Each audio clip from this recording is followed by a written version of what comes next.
Oh, Scorpio power, let's go. We talk about getting laid during COVID. I'm just kidding. see, you can.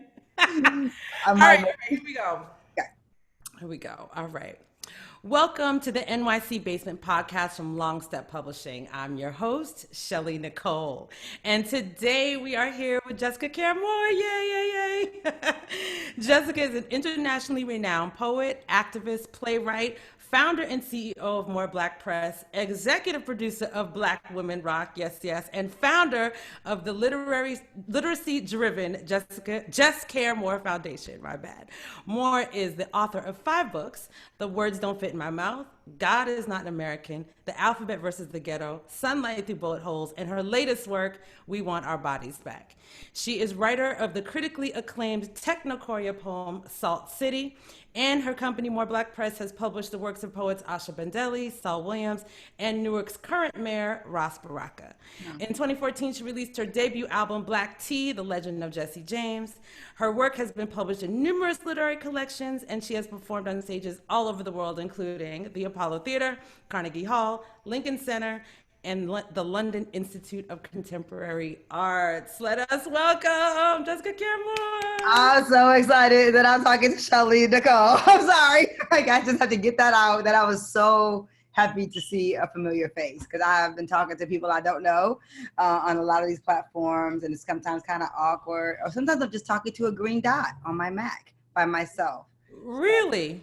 Yeah, some of my readings, we could just go into it when you're ready. But like, I went from a state of complete shock during the beginning of COVID, like when all my gigs got canceled, Yeah. to deciding to do this tour on virtual tour with independent Black women and independent owned bookstores. Ah, okay. Because my book came out March 30th in the middle Yeah.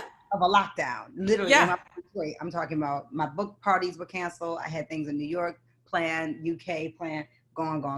So I had to go get online, and it's been a beautiful struggle. Let me just say that. Yeah. It's been amazing. Like, some of the light that's come through out of it as a working artist has been incredible. Some of the other connections that I made with spaces that I wouldn't have made it to in Albuquerque. Yes. Yes. Gigs in Dubai, gigs in Brazil without leaving my living room. It's like, and I say gigs lightly because gigs are usually income. Yeah. But gigs, it just became a form of activism, just to say people need me right now. People are asking for poets. Yes. Me and my sister in Philly, Ursula Rucker, talk pretty often. She's one of my best friends in the art world, and my sister in real life. And her and I, we talk about the struggle of it, how it's been hard, because you want to just say yes because you know that you need to for the bigger community that you're serving. But the self-care that we always talk about, like, that has been, it's taken a toll on me. You know what I mean? I'm absolutely exhausted, and I'm turning down anything that happens before September that isn't $5,000 or more, because I'm really tired of people asking me to do things for like $100, $200, $500. And I get, like, when you don't have it, I'd rather just say, give the money to my son and buy King some gym shoes, because his size at 10 and 11, size 11, he want $150 shoes now. So he gives me money basically for my kid. That's the end of bills. And so, but I'm blessed, Shelley. Like, I really am. Like, I'm happy, and happy. Like, yeah. And it's been weird because sometimes you do the bookstores, you have this, the people go away. So I have literally done full 45-minute readings. Like, I was set up for one for like 2 hours. I said, I'm not doing this. It's exhausting. I said, that's crazy. There's not even a person. Like, they go, okay, we're gonna go off, and then I'm sitting there, and there's an audience that I can't see. But you can't see. That they're in the chat. I did this. That's so challenging. It's ridiculous. It's like, what am I doing? My eyes hurt. I've had an eye infection at least once over the last few months, where I couldn't even open my left eye. Wow. Exhausted from cameras and being on this digital shit. Yeah. We're gonna do to us later. Yeah. And so, but I mean, really talking to myself and having to entertain and hoping that somebody is like, and that's been deep, is that, the only live show I've done has been with Dave Chappelle. And right. Yeah. So Dave has set up a venue, and for comedians. Yeah. I came up performing with comedians, so I've known Dave and all the comedians, Donnell Rawlings. I know them folks for a long time. I met Michelle Wolf, of course, is a current new friend, a really cool. Yeah. I'm a big fan of Michelle Wolf. I was like, ooh, No, she's dope. and so now she like my girl and shit. I'm like, ooh, Yeah. Michelle Wolf, she got my book. But I did that stage. I did this poem, I Can't Breathe. So it's a very heavy poem in the Okay. middle No, of the yeah, from comedy the book. show. Yeah. Yeah. I did I Can't Breathe, and that I wrote after I came from Ferguson. And this poem with these 3 words, the last words of George Floyd, that I didn't write for George Floyd, but here Right. I am and Right. reading it, and it's so relevant in the times. And so, yeah, man, like, it's been a deep balancing act. Yellow Springs actually has become our getaway, our safe getaway. Like, so It's a great place. I know many people there. Yellow Springs, Ohio is Yeah, lovely, I'm a right? strange person. I know you're like, why do you know people there? But because I went to Ohio State, Regina knows people in Ohio. And I have a lot of friends. Yeah, because Regina's family's from there, and yeah, I have family there. I mean, friends there. And LaFrey, the drummer, LaFrey yeah. Ski, she's from there. She's from where? Yellow Springs, I Ohio. thought she was from Cleveland. No, Yellow Is Springs. she there? I need to call her. No, she's here right now. She's here in Okay. Brooklyn, but Because I'm she's like, yo, she's there. I'm like, we can like bring them drums to the stage and we can do like a real thing. I would love to bring some Black on Morocco energy over to Yellow Springs. yes, Like, that would be yes. killer. But And yeah, then, I have several friends there. So friends I went to college with. Yeah. I mean, Antioch is there too, and I performed at Yes, Antioch back in the yes, day. yes, Antioch was there, so yes. I mean, I love it, and they've had 1 COVID death. Dave has figured out something that the U.S. government can't, how to get people COVID tested. So the Mm-hmm. week that we were there last week, me and my son King got COVID tested twice Mm-hmm. within a week. So if you weren't COVID tested after they started another set of shows, you had to get a test in order to come backstage. You know. Right. So, Right. and everyone, the people in the crowd are getting temperature checks. They're not getting COVID Okay. tests. Sure. Temperature checks. They're 6 feet apart. They have to wear masks. But any other artists, all of us who are in close corridors backstage Sure. are COVID free for that Yes. moment.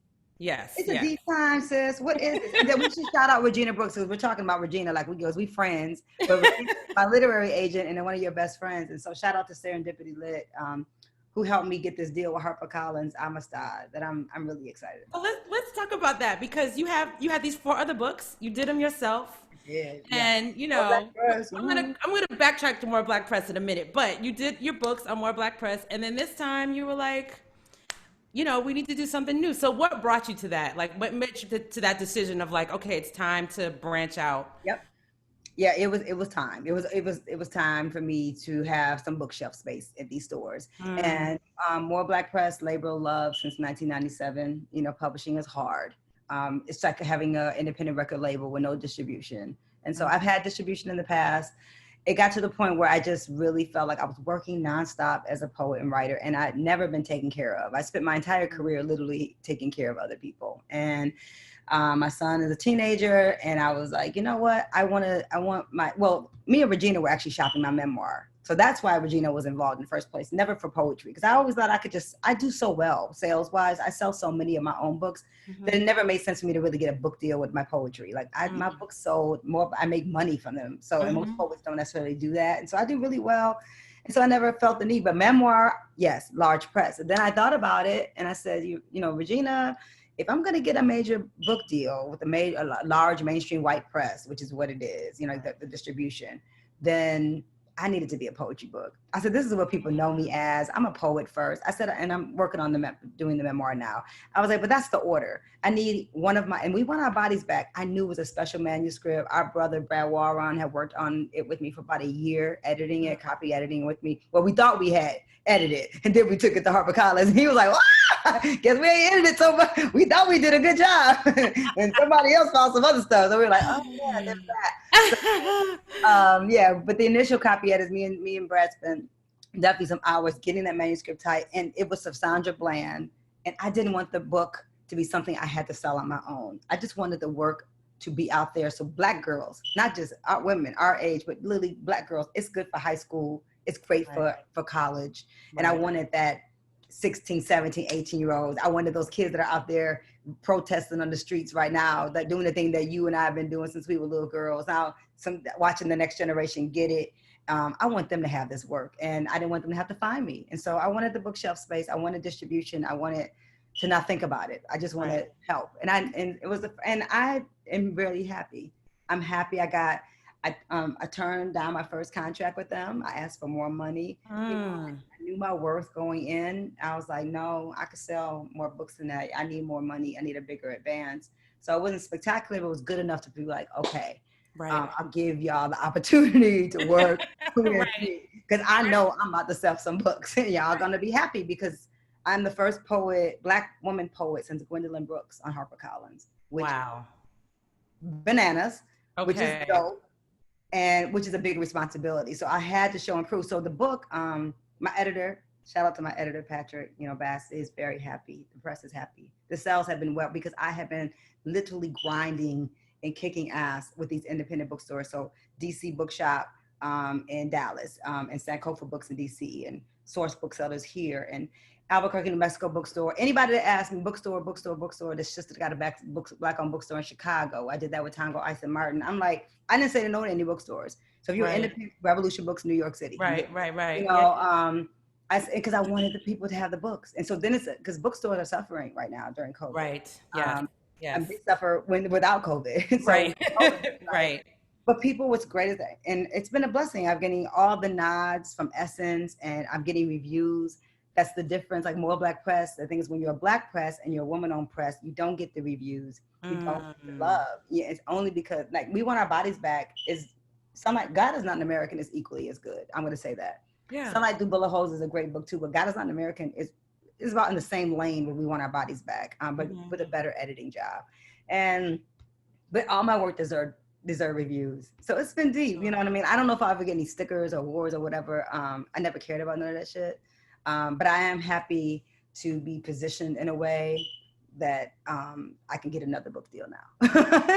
and I'm just at that I'm grown. I want my advance money and I want to write. I just do. And more Black press is still happening. I'm publishing Brad Walron. I'm turning down everybody else. That's it. I'm going to publish Brad. And then I'm going to think about a way of having an imprint with Amistad, HarperCollins, so that I can publish more poets. I love publishing. I just can't do it the way I've been doing it in the past. I've got Danny Simmons books in my basement. You know what I mean? Like the poets and writers don't know that I paid for storage space to make sure their books are placed somewhere safely and stay in print. It's work to do that. And so it's really thankless job. Publishing is and I love Brad, and Brad's book Everywhere Alien is exquisite. Well, I know. And so I can't say no to that. You know what I mean? It's just, it's hard for me to be like, that's excellent. Could you give it to someone else, please? Yeah. No, it's excellent. I'm going to put it out and work on some distribution for it though. So because right now during COVID, I'm the post office is not the place I like to go. And so and people are supporting me. They're going to JessicaCaremore.com. They're buying my third and fourth book. They're buying my vinyl record, Black Tea. And that's helping me. Those little couple $100, $300-$400 that come in every month, that's helping me stay sane. Yes. Because unemployment's about to end for us gig workers. No, it's not. Don't claim that. Well, in Michigan, it's over July 25th, but you can reapply. I just got a thing today that you can fill out an application, and if you can show your 1099s that you're a gig worker, blah, blah, blah, blah, then you can be cool. I'm just not claiming it because I feel like there's so many people out here right now who are just they shut down Broadway. Broadway is shut down for the whole rest of the year. And what are we supposed to and with people who haven't been working since March, right? Right. So now I'm suddenly supposed to pay my mortgage? Yeah. So that's why I'm just I feel like the universe is going to conspire to assist us. I love you. I just got some prayer beads. Now I got to figure out how to keep them. So tell me, we want our bodies back. Did you start writing that when Sandra Bland passed? Or was that something that was in the works before and then she just, continued to... I'm always writing my next book. Okay. So I was always in the process of writing it. It wasn't just when Sandra Bland passed. That's just what to me had to be the name of the book because it's my favorite poem in the book. It's a mantra. It's all the things. But I also wrote I Can't Breathe when I went to, I think after Ferguson. Right. I realized what was going down. So after going to Ferguson with Talib and Rosa Clemente and literally being traumatized and feeling like having AR-15s pointed at me, when I'm not a little girl. I am too old to be laid up on the ground with AR-15s in my back, talking about get down during a peaceful protest. I was like, what the hell am I doing here? I remember Omari was 19 at the time, and he called me, and he was like, could you go home, please? I just saw that you were in Ferguson. Like, go, baby. Like, go take your ass home. And then, King was much younger then. And so, but that's why I went, thinking that we're going to make the world better, that we have to come artists. And we did a lot of work in Ferguson. Outside of that, we did fundraisers. So I think more Ferguson was probably like the match that helped a lot of these poems happen. But there's poems for Aretha Franklin in my book. Right. There's poems for one of my favorite poems is actually for Sonia Sanchez. Yeah. Vertical woman. She's I wrote for her 80th birthday. So it's usually poems are just a collection of where they're documentary. God Is Not an American was a moment of time. Like I wrote God Is Not an American when I just left Atlanta and moved back to Detroit. And that's just what was happening. I'm trying to think like the political, there's, what it's in here, like September 11th is probably in here references. So it just depends. Poems with Mike Vick are in here. DHS poem number 7 is in here. The poem I wrote about the welfare office. That's me coming home and not having a way to take care of my son properly without any assistance. Because when you're an artist, right, when you're a gig worker, back then, there was no such thing as unemployment. I needed unemployment. I didn't really want to go on welfare. I wanted unemployment so I could get back on my feet. But until COVID happened, artists didn't get any extra money. And no, we didn't. And our Son Like Through Bullet Holes is I think that's God Is Not American. Maybe I wrote this in Atlanta. I wrote this when I was still living in Atlanta, and I wrote Son Like Through Bullet Holes when I got home. Okay. That's what I'm guessing. Girl, it's all a blur. Who was I married to? It's all different husbands and shit. You know what I'm saying? Like this is the nice thing. That's about 3 lovers in this one. I'm moved on up. Yeah, Lord have mercy. Not only none of them are around right now, but they're around. But well, thinking about Ferguson and now in this moment with the killing of George Floyd, Breonna Taylor, Ahmaud Arbery, and on and on and on. Did you ever think? Because like you said, you were out there in Ferguson, you saw what happened, and now we're in this moment. And like the look, I'll just say, of the people out in the streets is very different. Good for them. Yeah. Did you? Congratulations. Welcome to what the fuck our world looks like. Right. And I I'm just thinking, I mean, we always know stuff is going down all the time with us. But what, I know what my thoughts are around how we are in this very moment. But did you, have you thought about like the shift, because it is really a difference between what is happening now and what has happened in the past. Yeah, because I was out here for Malice Green in Detroit when I was like 19. I was with Omari and Sharif at the time in New York for Amadou Diallo. Right. Like we've been in these streets, right? Yes. Fighting for injustices against Black people. And the brother that was sodomized in Brooklyn. Yes. His name is Casey. But I mean, all of that. Like we was, we've been, even for the Central Park 5. Yes. It's so funny. Like I was like, that story came out. I was like, man, I remember, right? I was talking about that when I was a little one. Like, little were like, blah, blah, blah, talking about the Central Park 5. Like, so, I guess this is, I see all the little white kids and I'd be like, good for y'all. It's like y'all should stand up because the world's not going to get better unless these privileged white children of these racist parents figure out that their parents have screwed their lives up and that their parents are not telling them what's up. They're telling them the wrong thing. And and that's why we have this cycle, because you're wondering like, why is this still happening in 2020? Like, why haven't we evolved? Why haven't white people evolved? Right. Like Black people been on the front lines. Yeah. Even sis, to be honest, the Women's March didn't move me. I wasn't moved to go to the Women's March. I sat there. I drank tea and watched. I said, okay, yes, y'all should go out there because y'all voted for him. White women are the reason why Trump won. And even though we know Hillary won the popular vote, I get that. Yeah.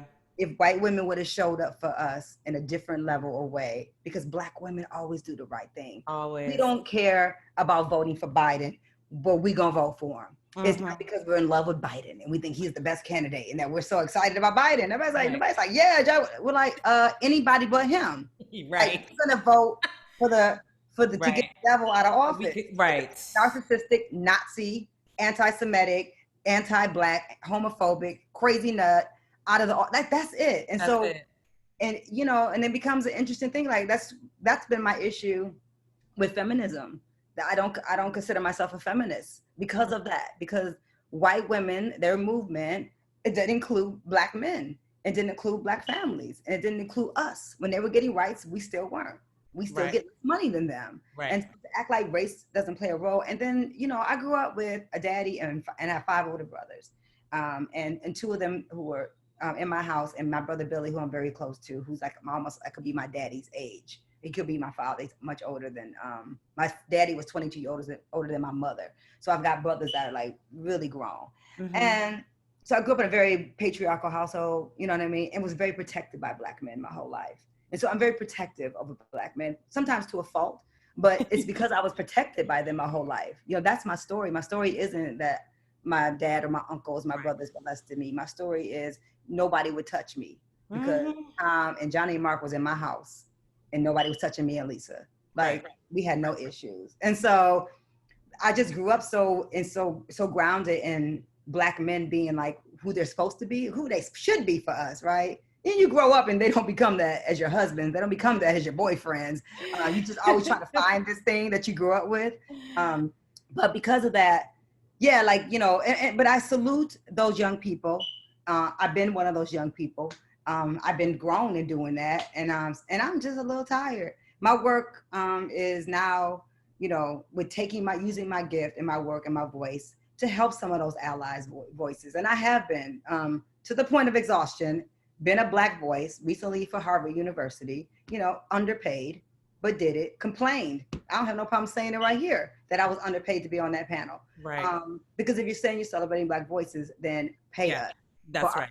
That's right. And that's right. I am exhausted from being the voice that's going to make them feel all the feelings, and all the feels. And Jessica, your work is so incredible. And but my work has been incredible. You know what I mean? But y'all weren't checking for black women. I was too loud in my 20s, way too dangerous for a book deal. You know what I'm saying? Like, I understand the politics of it. Like, I feel like I'm more dangerous now, but I know they don't think so. When I'm in your 20s, you know what I'm saying, with no, babies on your back or whatever, and you just rowdy, they scared of you. Right. So my voice has been very much silenced because I was not going over after the page as a poet. I was trying to liberate people through words. I was using language as a form of liberation, as a form of us getting free, like, and freeing myself at the same time. And I grew up in such a very Pan-African, Black-centered city, Detroit, and I brought all of that to Brooklyn, where I didn't know what a police state was till I got to New York. I was like, what is this? We have black policing. We have black mayors. We have black teachers. Right. Council people. Mayor Coleman Young, who was our mayor for like 20 plus years, was the only mayor that I had most of my life. He insisted that police officers lived in Detroit. So all our police officers used to live here. So we knew them. My brother Billy is a retired cop. Right. So the police were just, unless you were selling dope, you know what I'm saying, they were actually of some assistance, and you kind of knew them. They was your uncles and your brothers and shit. Like, you knew them. And it's similar to that now. I have privilege in that I'm an artist here that's known. So I've gotten pulled over, and all of them cops know me. Some of them are my fans. Judges are my fans. So I can't speak on the relationship with cops because I know that it's a privileged existence because I'm being treated away because I'm an artist that's known in the city, and my tickets got thrown out pretty easily. So even when the cop pulled me over once, he was like, "Oh, my sis, nice." He told me he was nice to meet me as he gave me my ticket. I was like, "Bro," he's like, "Well, the camera's on, so he can't run it back." I was like, "Nigga, take that ticket up." Like, "Oh, it's for the court." I'm like, just send it in and we'll just let it go. Whatever. But it hasn't been as good because now that rule is gone. And so we were talking about the defund the police movement, like things like that. Like, I get it because I believe in community policing, but I don't believe police should be coming from other suburban neighborhoods. These people that they don't love and don't care about. Absolutely. If the policeman lives in your neighborhood, he cares about your neighborhood. Absolutely. And a little bit more. He care about what's going. They selling something up the street. You know what I mean? There's gunshots every other night. And so, man, it's been deep to watch the black voice be exploited during this time period because some of that has happened. And then some of it is like, I remember Ursula, I had to talk her into this event we just did with the Grammys. Like, literally had to talk my sister into it. And after she had said yes, because she was just exhausted. She's like, I'm just tired. and we didn't get paid for that. We did that, and I did that because I'm trying to advocate for spoken word artists, people who call themselves spoken word artists, performance poets, advocating with Jay Ivy, my brother in Chicago, with as a part of a Grammy committee to get the Grammys to acknowledge spoken word. Wow, we've been trying that for years. That's Well, been here's years and here's years. what's happening. When I was there's actually a committee now, and Yeah. so now we're saying what I would like to see happy is that they turn like Michelle Obama got it right. Who's going to beat Michelle Obama? So for But reading that was like book, but that was for reading her book. books on That's tape, supposed okay, that's what we used to call it, books on tape. It's an exactly. book. So and I read We Want Our Bodies Back. That's not the same thing as performing. And Right. Absolutely.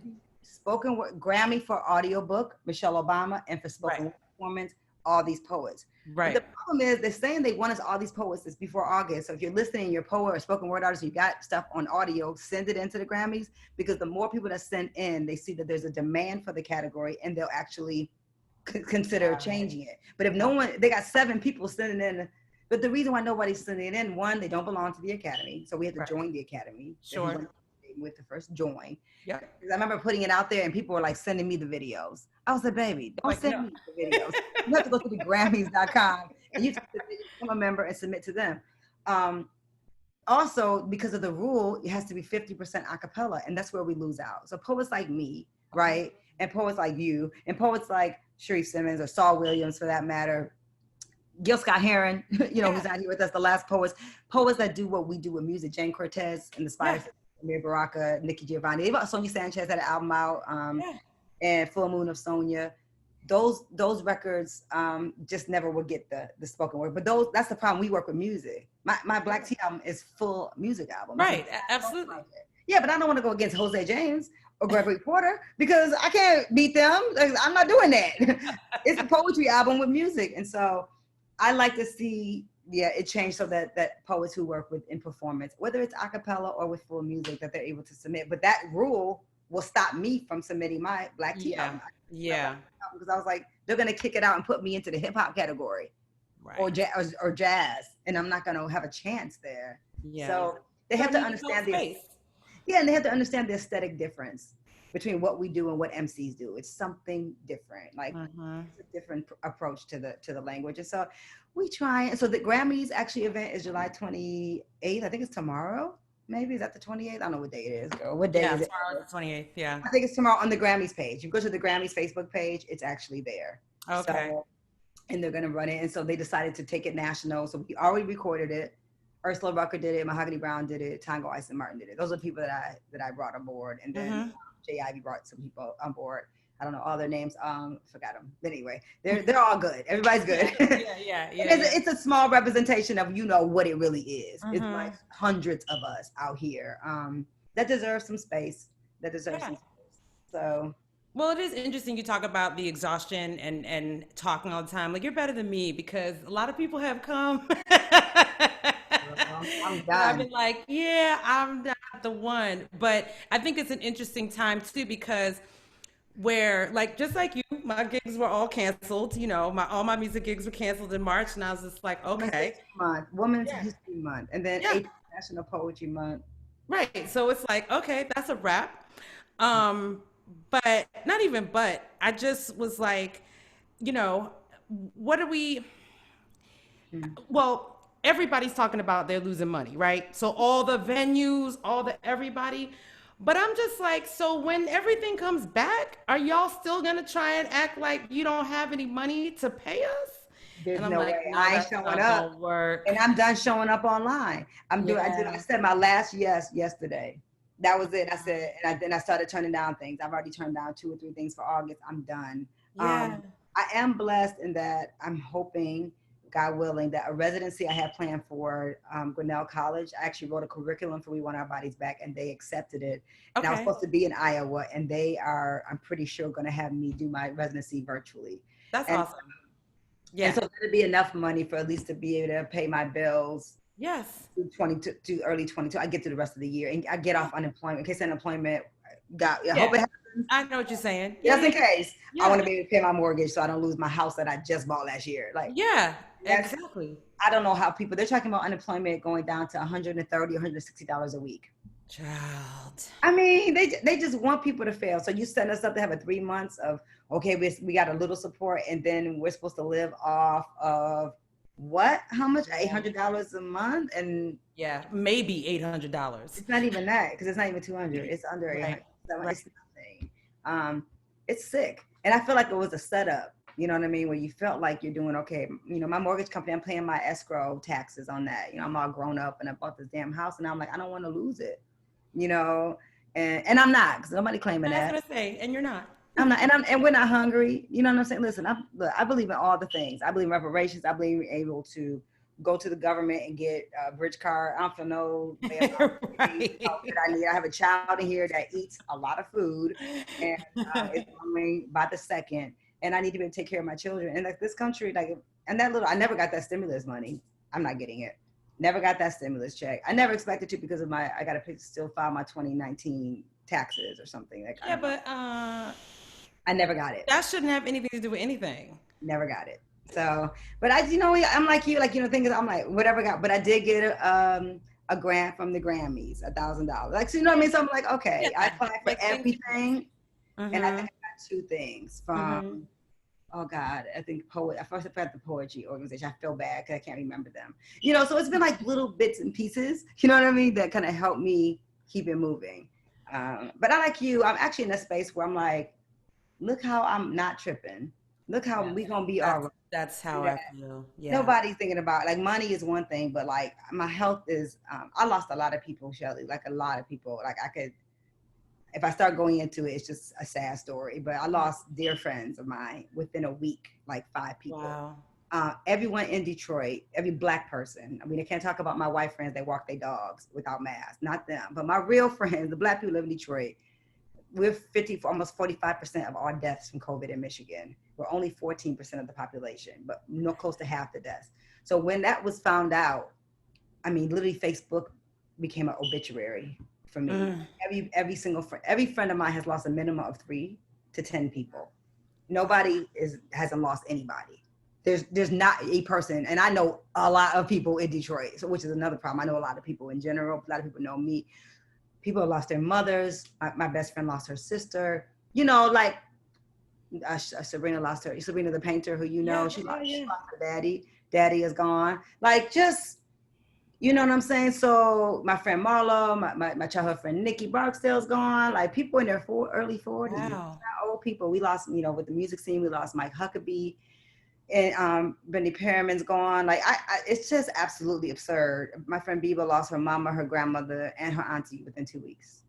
Yeah, and what's so crazy is that we haven't even really been able to like mourn people as we would. We can't even gather to really, honor folks. And I know that those things will happen, Yeah. but it's like, yeah, but like you said, it just keeps feeling like it's just a pile on. And And for Black folks, you know how funerals are important to us. yes, honey, It's that's of burying our dead. Come yes, on now. yeah.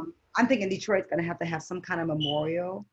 I Well, think that's how I feel about New York. I just don't hear a lot of people talking about it, but it needs people to have died. happen. People have died. I know people who have died there as well. We lost a Yeah, Najee, yeah, Alan Gums. I mean, yeah, come on. yeah. Like, hey, so it's there has to be some kind of memorial once, but we're still in it. We're We're still still in it. in it. Yeah. Yeah. Some people don't know they still in it. You know what I'm saying? Some of these dumb dumbs are up north throwing COVID parties to see who can get sick. These Yeah. little dumb millennials who going home, the ones in Florida going home and getting their mamas and daddy sick. Right. Are you out of your Right. mind? You know what I Right. mean? But it's interesting with white folks in privilege, watching them really lose their mind over wearing a mask. I was like, our people couldn't even go to school in this country. We couldn't even read. We couldn't even go to a goddamn water fountain. Imagine how you would feel if you said you're white, so you can't drink out of that water fountain. Yeah, they can't even Get imagine. They on the can't. back of the bus. Yeah. Get the Mm-mm. fuck out of here with your Yeah. privilege. A Yeah. mask? Yeah. Come A on. mask to so that we can have some sort of semblance of quote unquote normalcy, or just like have enough compassion to love the people around you. Around you. White folks in black neighborhoods. That's all. I'm in Detroit, so I live in a black neighborhood Hmm. with white folks in it, and I'm just like, I need y'all all to get it all the way together. You know what I mean? I That's need. interesting because white folks here wear masks. Yeah, I don't know what's going on with. I don't know what's going on. It depends. Like some of them are, and then some of our family, some of our Black family, they Yeah, not I in the know. hood. I got my friends in the hood where I'll be like, all y'all on the porch and all y'all just doing that right now. Like it's 15 or 20 of y'all. Y'all haven't I got invited to barbecues this summer. I Yeah. heard that at downtown last night from my girlfriend. She was driving past that downtown looked like a packed summer night. Wow. Okay, that's what we doing. So all I can do is take care of the people around me and my family. We just saw my mother for the first time since the pandemic. All four of her children got to see her. I hosted a dinner on the patio, and we Yeah. social distance as much as Yeah. we could, and took off our masks so we could take a picture together. My mother, we've all been very, very safe, and so I Yeah. can trust people I know that actually care. Yeah. Yeah. Absolutely. But Yeah. when I know they freestyling a little bit, I can't really come to your event. And I'm surprised at how many things I've been invited to. I'm like, really? Y'all having a barbecue? Okay, I can't. I'm sorry. And I say yes to something that's coming up that I think I may end up not going to. Depends on how safe I feel once I show up, because it's actually a public event. Masks are required in Michigan everywhere for events and things, but I just don't trust it completely. So if my spirit is telling me no, if I pull up and I'm looking and I feel like it's too many people, I'm gonna turn right back around. And Right. I'm not gonna really feel no way about that. Right. So, since you're speaking of Detroit, I know you also just released a project. I did. Thank you. Oh my God. Most amazing project. Can we talk about that with Yes, the Crystal City is alive. I'm gonna go get it. So yes, it's on vinyl and it's a CD and it's on digital platforms with one of my top people out of like Stevie Wonder and Prince, like who I wanted to work with in life. Jeff Mills was on that list. If Nice. anyone knows anything about techno or that genre, techno or house music, he is like one of the pioneers. Absolutely brilliant.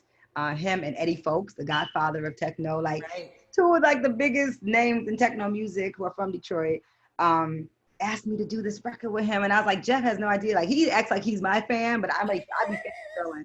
And Yeah. last time I saw him, we were actually in Paris, France. He lives there, has a house in Paris because he's fabulous. And took me and King were there vacationing in August. Is when remember travel? Remember we used to go places. remember remember travel? I mean, it was so funny. I'm Yes, doing this. I remember Paris. Yes. So remember I was in Paris and took us this beautiful dinner, and it's just like Jeff is an exquisite human being, and the record is basically poetry balanced with techno. Again, something Mm, that has no category, right? Um, but the Crystal City is Alive is a homage to Detroit, and we mm, did it because we wanted Jeff Mills does not have to work with me or anybody for that matter. And he had never worked with a poet before. He said, I've never worked with a poet, a spoken word artist.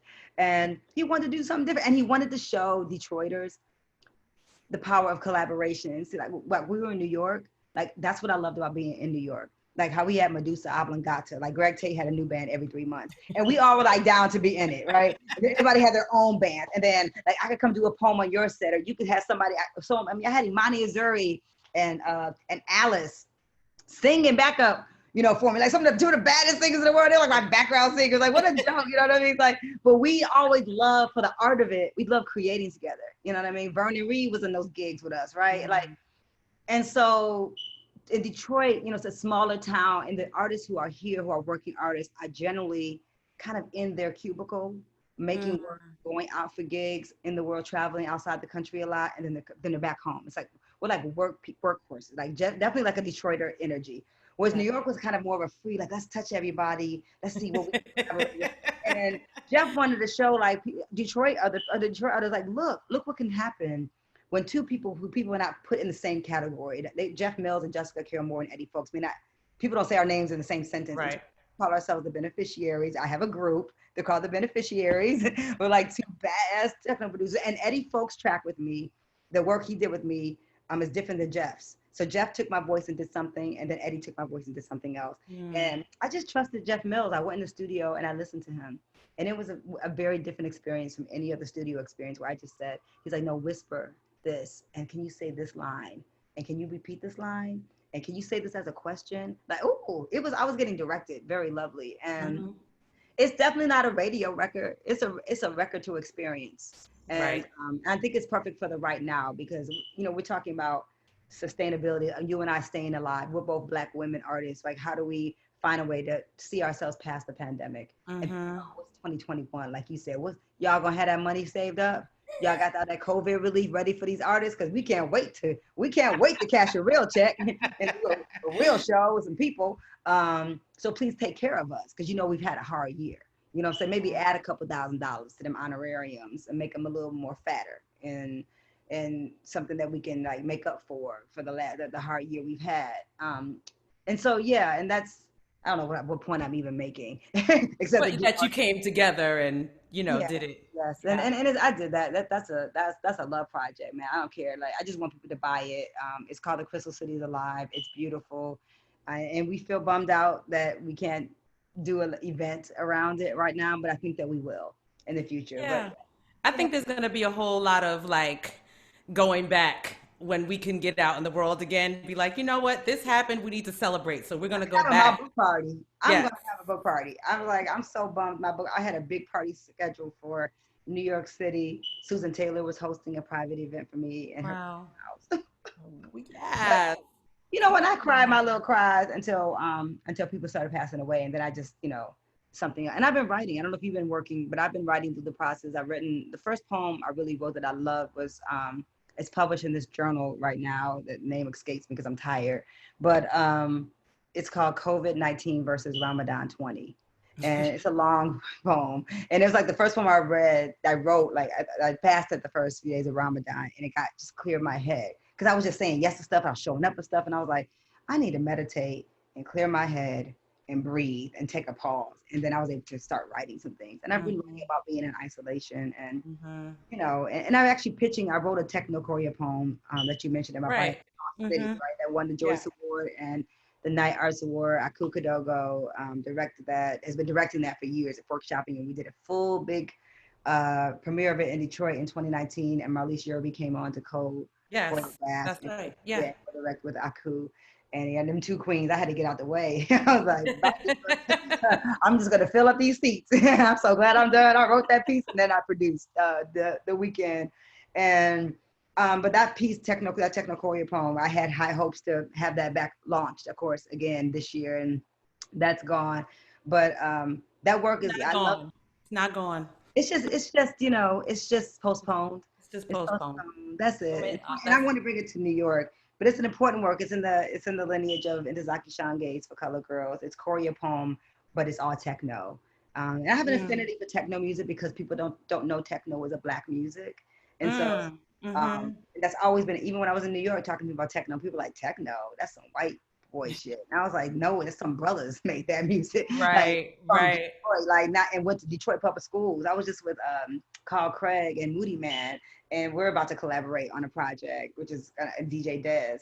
And see, Jeff sparked the flame. So Yeah. now I'm with Carl Craig, right, and Moody Man, who I've always wanted to work with, and DJ Dez, and we're going to come up with something, an anthem of sorts to talk about techno being black, and reclaiming this music genre that Detroit Brothers has created.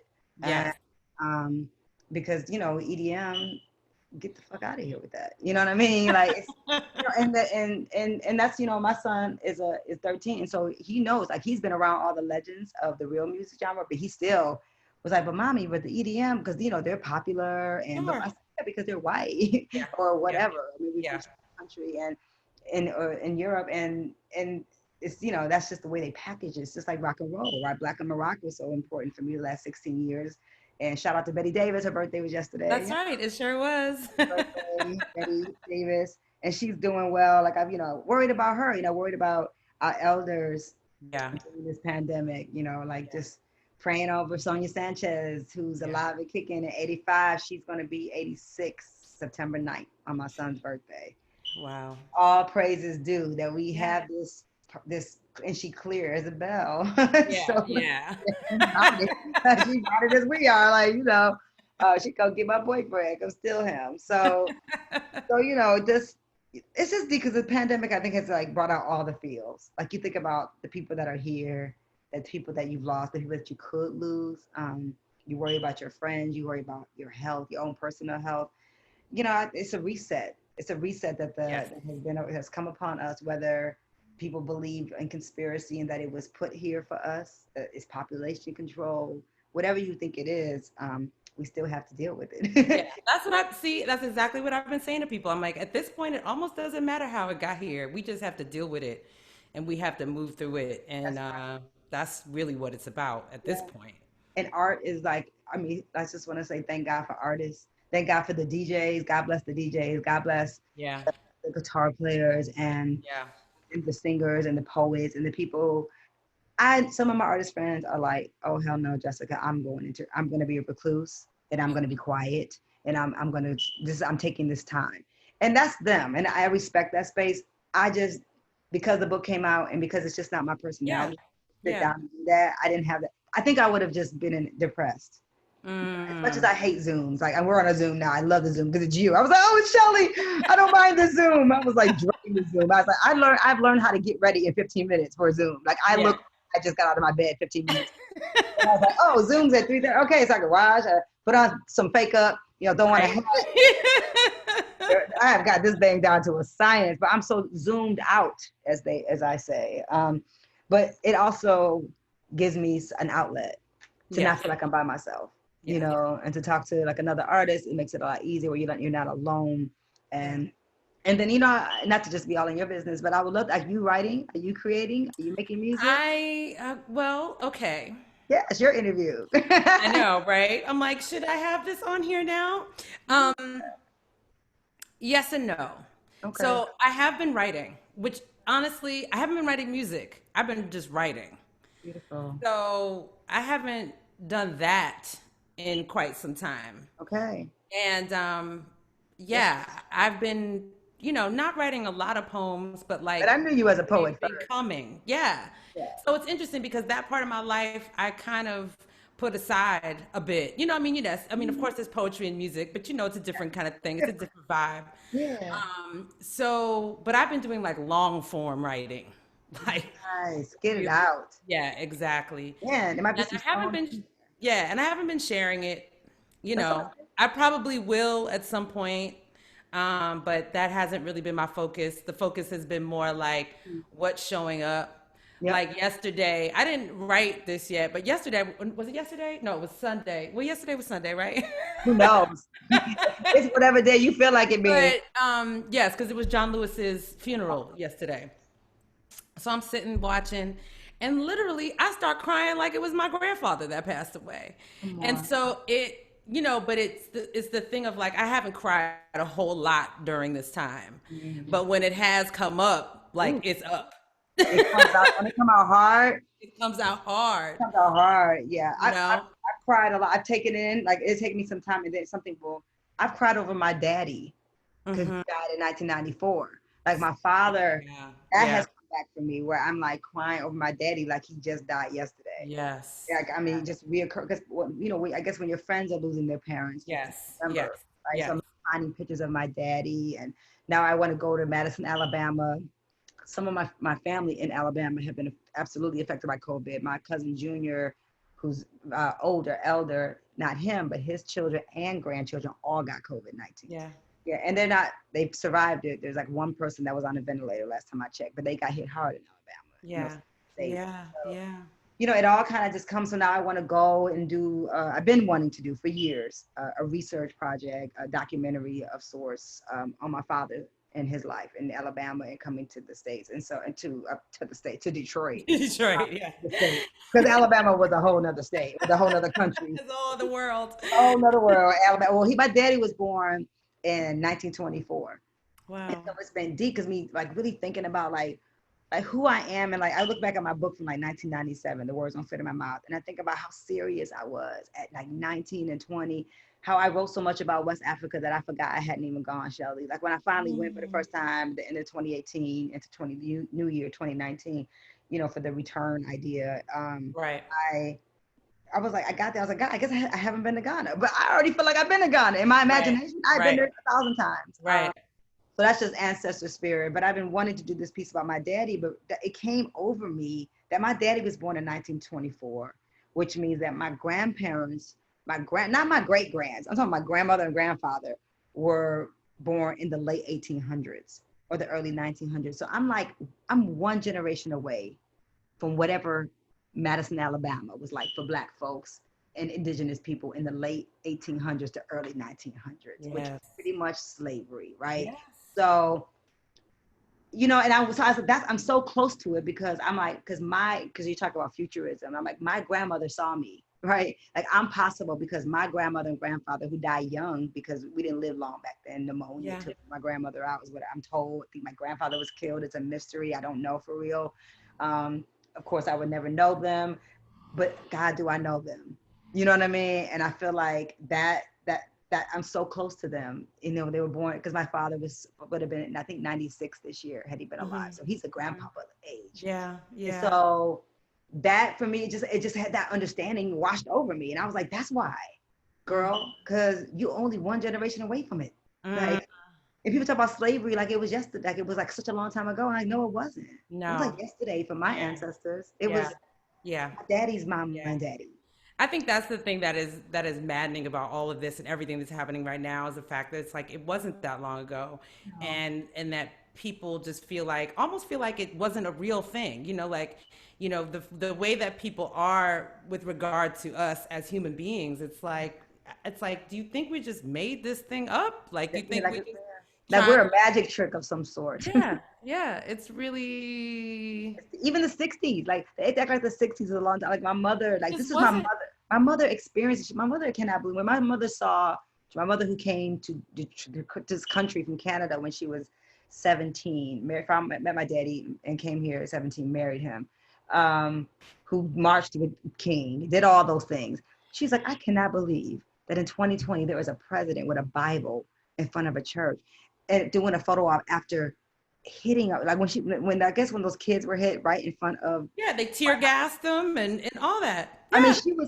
my mother called me and she doesn't show a lot of emotion, was literally almost in tears, and she said, I just can't believe what he's Yeah. doing to these young Well, people. this time is really triggering for folks from that era because my mother is feeling the same way. Like she's very triggered. And I didn't, it took me a minute and I was like, oh, because like all the things are coming back. Because my mother was one of those protesters in school that Yeah, was shutting down her administration buildings and right. got kicked out of school and all that kind of How stuff. old is your mom? My mom is 70. She'll be 71 this year. Yeah, my mom is 75. So Yeah. same. Yeah, Same, same thing. they're reliving it all over again and they All can't over believe again. Yeah, it. Especially after exactly. 8 years of President Obama and his wife and his beautiful daughters in office. You're like, because I remember how happy that was for my mother. Yes. Like, Yeah. that's her president. That was her boyfriend. I was like, Yeah. President Obama's your boyfriend. Like, she was way more President Obama than I was. She was like, she Yeah. thought it was a miracle that it happened in her lifetime, that, she didn't Hmm. see it, and then just to go this backwards in time. But here we are showing the truth and the ugly face of what America really is. Yeah, and I think we're in for a major change. Like I do feel that. Like that is something that I really do feel. And I know even my mom, she's like, I don't know. She's like, I've seen this before. And I'm like, I know. And I understand that because I've seen it before. You know what I mean? It can only get better It though, can because we're only at the get better. bottom. We're at the bottom now. But this Yeah. movement and getting police out of Detroit, out of public schools nationally. I grew up Yes. with schools at Cody High Hmm. School. We had a mini station inside the school. Mm. It felt like I didn't feel like it was a prison culture because I was just at it.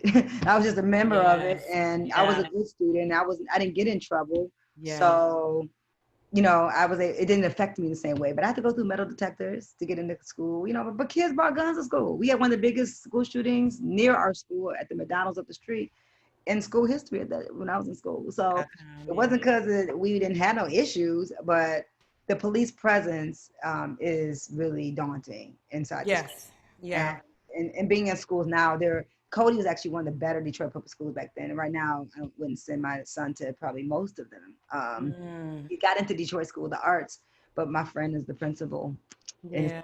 School of the Arts, and it's a good school, and it's a smaller school. And having a public, I think public schools should be great.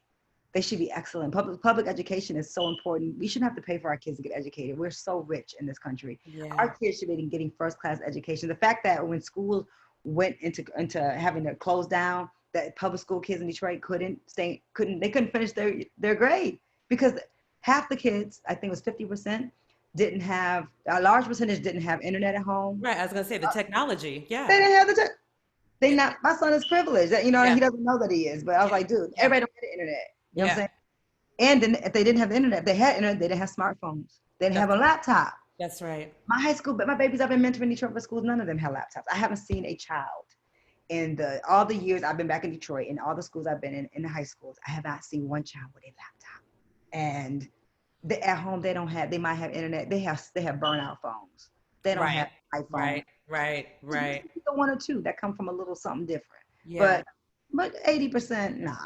And so it's so unfair that they have. Yeah. So they're losing. Like when they go back to school, if we go back to school in the fall, they're going to be behind a semester. My son was in a private school. He jumped right on Google Classroom, and he was able to graduate with honors online. And he did better virtually than he actually was doing in real school. He was See, fine.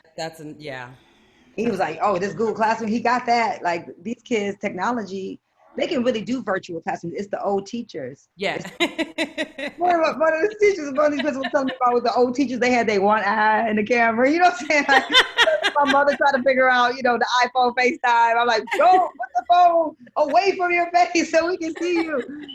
So there are gaps in generational, how the teachers who are teaching, if they're able to keep up with the technology. And then we have a problem in Detroit where we have people who have elementary school kids who have jobs. And everyone's like, yeah, we want to go back to school. But and I'm like, well, no, I'm not in a rush because I'll homeschool King at home if I have to. But everybody doesn't have that Everyone option. doesn't have that option. And Yeah, it's really a mess. It's a mess across the country. It's a mess. It's not just Detroit. It's a mess across the country. What we doing with the 7 and 8-year-olds? They can't online school by themselves. With their mom and daddy gotta go to work. And then we're quarantining away from the grandparents. Yes. Safe. Yeah. So that's our go-to. And grandparents can't keep up with Google Classroom. No. Virtual learning. It's not fair to put that on them. Yeah. So it's a community as humans, right? Yes. Like something has changed and we have to figure out how to. Yeah, we have to figure it out. We really have to figure it out. And it's oof. Listen, Dave Chappelle got a COVID machine.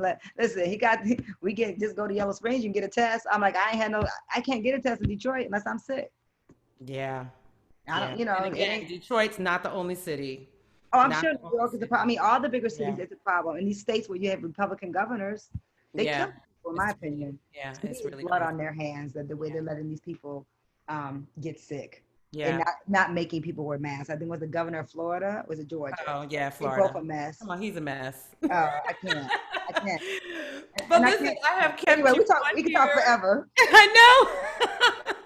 What this means is that we should just talk. At another time, and that we should be in touch. Yes. But thank you. It's so awesome. You tell people to get the book. Get the book. Yeah, that's what I was gonna say. That was my closing. So you can get the book anywhere that books is sold. So you can get it on Amazon, Barnes and Noble. You can get it at the small bookstores. Go to Jessica's website. You can find anything you want, and also you can get that the Crystal City is alive anywhere music is sold.